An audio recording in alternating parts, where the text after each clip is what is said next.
I'm tempted to say lions and tigers and bears. Oh my, with lions. Did you see the tiger on the back of that gentleman's shirt? It's beautiful.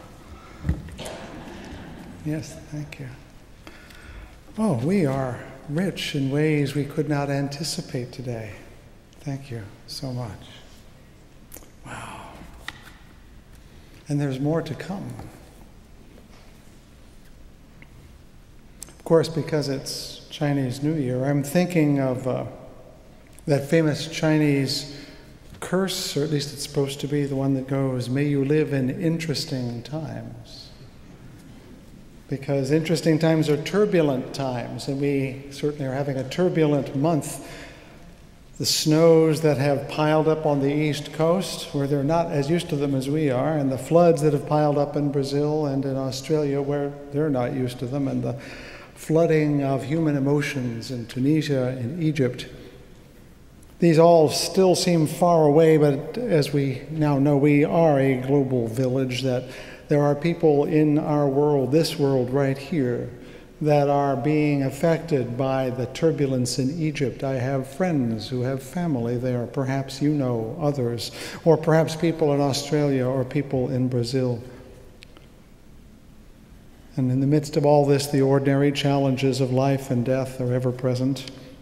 I greet with some poignance the reminder of Marianne Van Westernen, whose life is being commemorated with the flowers today, and whom I had the pleasure to know and the honor to officiate at her memorial service.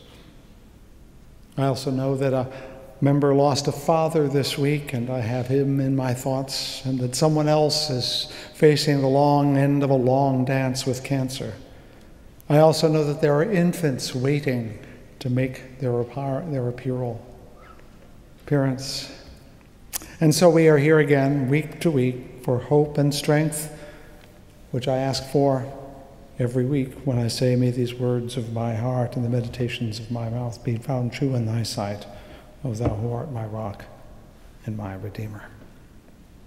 We come to the end of a month in which Matthew and I have been talking about the disciplines of liberal religion, and I know that sounds odd for some people. How can a free religion have disciplines? Isn't the whole point not to be forced to do things?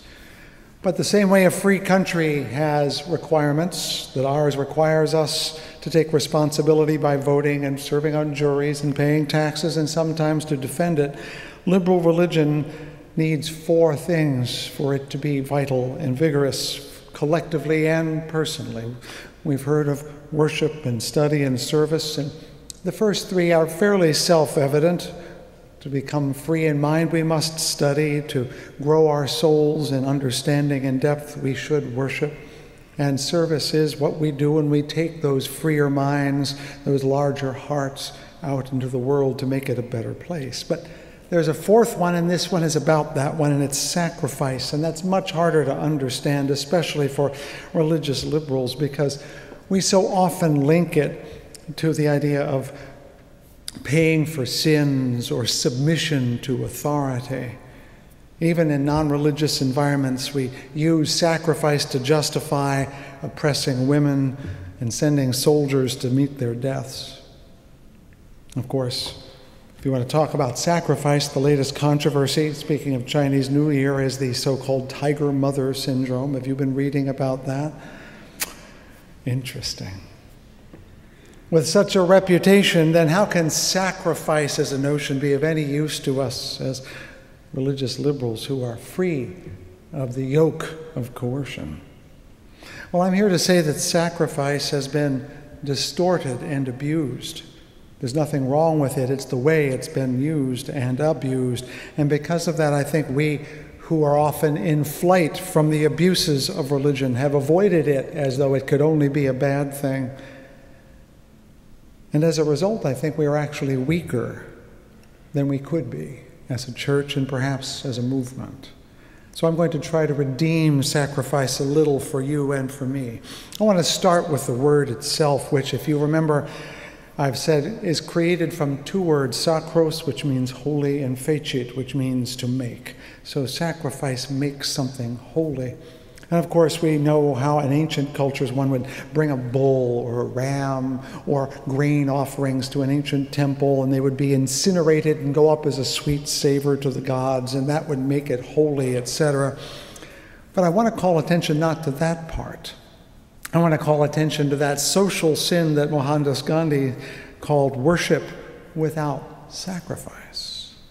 Now, Gandhi was a Hindu. He was very proud of it and glad to be one, but he was also wise in the ways of other faiths. He supposedly said, I don't think this is true, but it sounds like him, your Christ I understand, it's your Christians I don't quite get.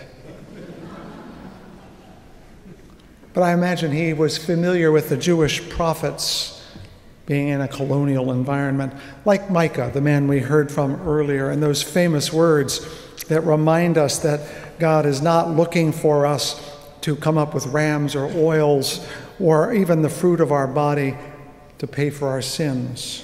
The prophet says, what does God require of you but to do justice, love kindness, and walk humbly with your God? They're really saying the same thing, Gandhi and Micah. They're telling us that when we do things thoughtlessly, it doesn't count. Sacrifice is a thoughtfulness about your life, a valuing of it so much that you're willing to ponder what you're doing with it at key moments in your life. Gandhi and the prophets we know have always been talking about sacrifice, which is not about giving up something because you need to satisfy a god or to pay for a sin, but the giving of yourself to something that matters. As I read somewhere this week in my work, when a pig and a chicken hear that tomorrow's breakfast will be ham and eggs, the chicken is interested, but the pig is committed. Sacrifice invites us to imagine what our real commitments are, the things where we give of ourselves in a way we cannot take back when we are invested in a lifetime way. I want to ask what's vital for us, we who quote unquote have no church or have no religion, and we know that's a lie. We know we do have it, but what would be worth having so much that you would commit your life to it? We see other people do it all the time. Can they commit their lives to living such exotic ways? Our Seventh-day Adventist friends are vegetarians. The Jehovah's Witnesses will not get blood transfusions. The old order Amish won't wear modern clothes. That's a kind of commitment that we find troubling, isn't it? How could they hand themselves over? And yet at the same time, we admire those who are devoted to something so much that they would shape their lives. And I'm asking, does religious liberalism, does our faith ask anything of us that we would have to be committed, such as a pig might be committed? There's lots of advice. Let me give you some. Not mine, others. Let's consider Mr. Micah for a moment. He tells us to do justice, love kindness, and walk humbly with God. Great poetry, and we all agree with it. But it sounds easier than it is actually to do. To do justice means to make a point of it, not just let it go by. You must make it happen, which happens in two ways. Do a good deed, whether or not someone notices, and redress a bad deed, even if people don't like you to. I go to the gym 5 days a week. I like going to the gym, but it's a mess. People don't put their weights back. They leave them all over the floor. And so I began to put them back a few years ago. And I noticed something. Nobody cares. I go to the gym the next day, and they're back on the floor. And then I decided, my cleaning up is not so they will clean up. It's because it's what I can do. That old Boy Scout in me that says, leave your campsite a little better than you found it, doesn't tell you that there'll be someone along next weekend to dirty it up again. But yet I must. To do justice is to do it because you must. Because not to do it would violate some part of you. Micah says to do justice, not just to let it happen, but to make it happen, to redress a wrong, to make the world a little better. Do you do that? Sounds good, but do you do it? How about mercy? Have you been forgiving people even when you don't want to? That's what mercy is. It is not about letting go of sins that you don't want to remember. It's about those you can't let go of, but you must because you realize they have a hold on you. Is there someone with whom you have a grudge? We all have them. What's keeping you from letting go of it? I'm not asking you to explain it to me. I have my own trail of tears to follow. But to do justice and to love kindness is to forgive sometimes when it's hard. And that walking humbly part, so, well, we're not even sure there's a God to walk humbly with sometimes, but the point is, are you walking humbly in the values that matter? Are you judging yourself regularly and asking, am I being true? Am I being loyal? Again, it's about a thoughtfulness. Sacrifice is to be thoughtful, to be measuring out your decisions and asking, are they true? Are they just? Are they kind? Are they humble? They all have this attentiveness in mind. Sacrifice is paying attention. It is living on purpose. This past Thursday, I was fortunate enough to deliver a course lecture, actually a presentation over at Cooley Law School. One of our members mistakenly impressed with my abilities. Thought I could speak on the question of ethics, not legal ethics, but ethics as a notion. And so I quickly had to do a lot of reading, which I did. And I studied Aquinas and Locke and all those other guys, but ultimately I landed, thanks to Simon Blackburn, with Immanuel Kant, who is perhaps the world's best philosopher, who is simultaneously the world's worst writer. But somehow in the thicket of all that stuff and through interpretive help, I got to the categorical imperative, which sounds awfully imposing, but it's really quite simple. Live as if every act you make were to be made a universal law. It doesn't say you'll go to hell. It doesn't mean someone will send you to jail.